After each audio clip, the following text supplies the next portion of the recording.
Brackets की तरफ से हिंदुस्तान के आइकन्स को सलाम, जिन्होंने टोक्यो ओलंपिक्स में सिर्फ इंडिया को रिप्रेजेंट ही नहीं किया बल्कि 7 मेडल्स भी लाए। And now coming to our topic in physics, और आज हम लोग इक्विलिब्रियम एंड इलास्टिसिटी में से रिक्वायरमेंट्स फॉर इक्विलिब्रियम की डिस्कशन करेंगे, क्योंकि प्रीवियस वीडियो में हम लोगों ने देखा था कि अगर कोई बॉडी इक्विलिब्रियम में है तो उसके इक्विलिब्रियम की स्टेट हम लोग कुछ ऐसे डिफाइन करते हैं कि इसमें लीनियर मोमेंटम कांस्टेंट होता है एंड इवन एंगुलर मोमेंटम भी कांस्टेंट होता है, and then hence the body is said to be in the state of equilibrium.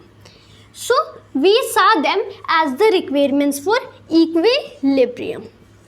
लेकिन अब हम लोग कुछ और रिक्वायरमेंट्स देखेंगे in order to make the linear momentum constant and even the angular momentum constant. तो पहले तो equilibrium should be both translational and rotational, यानी कि बॉडी ट्रांसलेशनल इक्विलिब्रियम में है as well as rotational equilibrium में। So then as a whole will say the body is in equilibrium की condition. तो उसके लिए हम लोग क्या करेंगे कि फॉर ट्रांसलेशनल इक्विलिब्रियम पहले देख लेते हैं कि ट्रांसलेशनल इक्विलिब्रियम कैसे होगा। उसके लिए रिक्वायरमेंट्स ट्रांसलेशनल इक्विलिब्रियम, तो यहाँ पे हम लोग देखेंगे since vector p translational motion में हम लोग वेक्टर p को कांस्टेंट रखते हैं, वेक्टर l कांस्टेंट हम लोग इस केस में नहीं लेंगे, of course it is constant but we will consider it after और when discussing about rotational equilibrium. तो ट्रांसलेशनल मोशन में हम लोग लीनियर मोमेंटम के डिस्कशन करते हैं विच इज अ कांस्टेंट। अब मैं बोलूँगा कि इसको टाइम के साथ डिफ्रेंशिएट करके देखो, टाइम के साथ इसको डिफ्रेंशिएट कर दो। Since vector p is itself a constant, तो जब हम लोग इसको एक वेरिएबल विच इज टाइम के साथ डिफ्रेंशिएट करेंगे, so the differentiation of constant is always zero, इस कांस्टेंट का डेरिवेटिव जीरो आएगा। लेकिन ये जो थिंग है वेक्टर dp ओवर dt, इसको मैं net external force over the system या फिर ओवर द रिजिड बॉडी बोलता हूँ, क्योंकि net external force we define as the rate of change of momentum, linear momentum.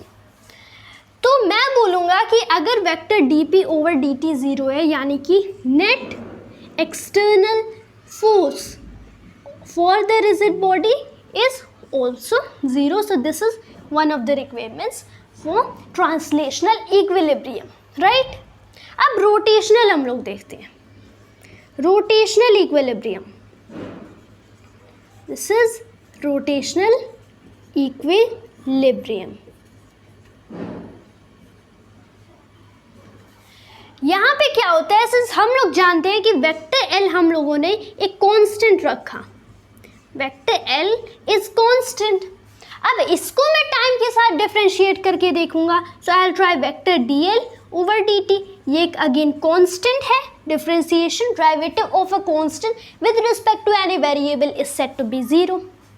लेकिन अगेन ये जो टर्म है इसको मैं net external torque on the system of particles या फिर on the rigid body, rotating body कहता हूँ, right? This is the torque.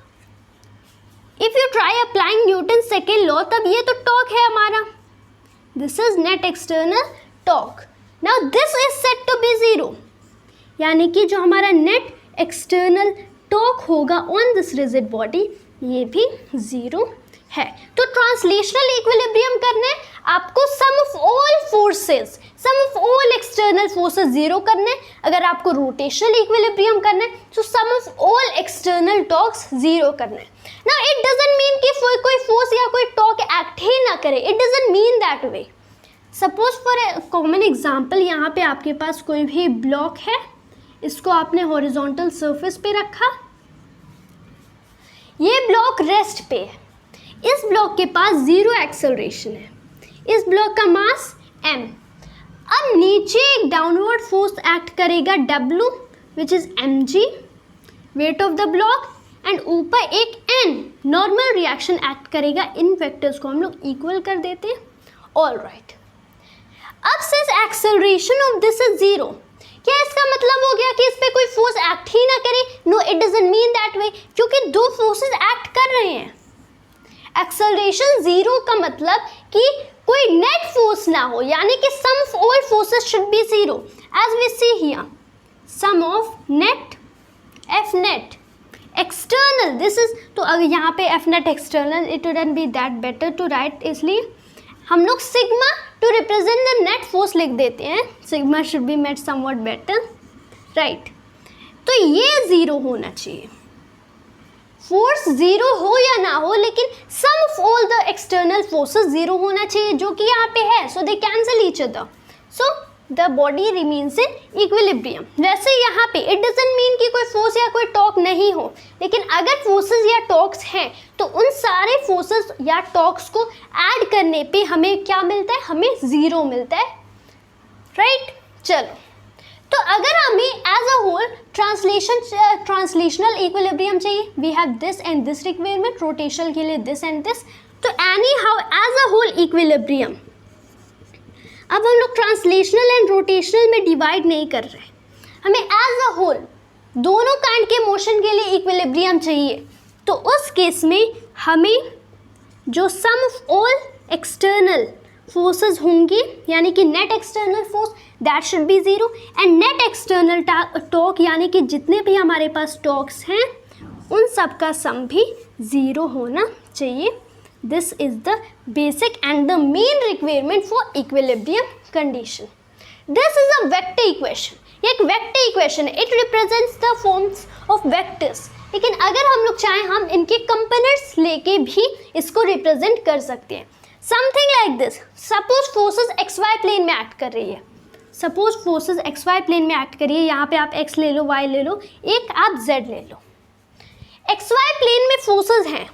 तो अगर मुझे सारे फोर्सेस की जो वेक्टर सम है वो ज़ीरो करने, so all the sum in x direction should be zero, all the sum in y direction should be zero, और जेड डायरेक्शन में कोई फोर्स है ही नहीं, तो sigma F x should be zero, this is a scalar relationship, sigma F y should be also zero, F x and F y, यहाँ पे हम लोगों ने F x and F y को ज़ीरो नहीं रखा, इंस्टेड यहाँ पे सारे सम्स को ज़ीरो रखा, ऑलराइट।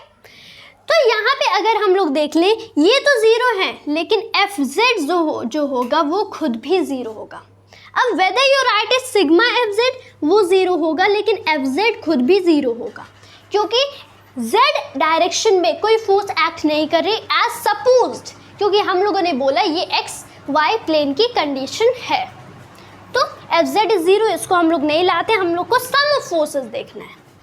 उसके बाद फोर्स इधर है, as you remember by the definition of torque, by the formula of torque, since vector tau equals vector r cross vector F, then जो टॉर्क की डायरेक्शन होगी this will be perpendicular to both this and force vector, तो perpendicular to it force is in x and y direction, तो torque z direction में होगी, तो जितने भी torques will be in z direction उन सब का सम भी ज़ीरो होगा, this is a scalar relationship. अब यहाँ पे हम लोग देखते हैं, then tau sigma tau x should be also zero, sigma tau y should be also zero, yes that's true, लेकिन यहाँ पे ये भी है कि tau x is also zero and tau y is also zero, लेकिन we are not sure about tau z to be zero, लेकिन sigma tau z is zero. यहाँ पे हम लोगों ने सम पूरा ज़ीरो कर दिया, लेकिन यहाँ पे खुद टॉर्क्स ही ज़ीरो है, यहाँ पे कोई टॉर्क्स नहीं है, क्योंकि जो टोटल टॉर्क होगा वो जेड डायरेक्शन के अलोंग होगा, तो अगर हमें सारी टॉर्क्स एंड फोर्सेस का सम रखना है, so we can keep this relationship, and this are of the same form, they can be interchange to one another. Difference is ये एक वेक्टर रिलेशनशिप है, हम लोगों ने एज अ होल वेक्टर्स रख दिया, यहाँ पे हम लोगों ने उन्हें स्केलर्स कंपोनेंट फॉर्म में ब्रेक कर दिया, right. So this is itself a condition for equilibrium. Now this holds for general cases of equilibrium as well as for static case of equilibrium, stable, non-stable, this holds for all kinds of equilibriums।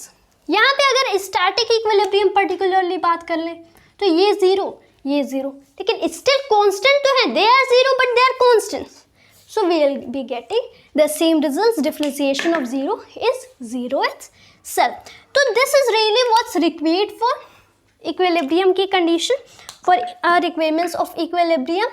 And इसके बाद हम लोग equilibriums के हो सकते हैं और points discuss करें and will be then to elasticity, जहाँ पे हम लोग ये laws of physics non rigid bodies के लिए अप्लाई करेंगे। The bodies which are not rigid, the bodies जिनको डिफॉर्मिंग फोर्स लगाने पे जो बॉडीज स्क्वीज कर जाती है, डिफॉर्म कर जाती है, so they are not kind of any rigid body, they are non-rigid body. This was just all for today. Hope you always liked and enjoyed this video, and thanks to always. Jai Hind, Jai Bharat.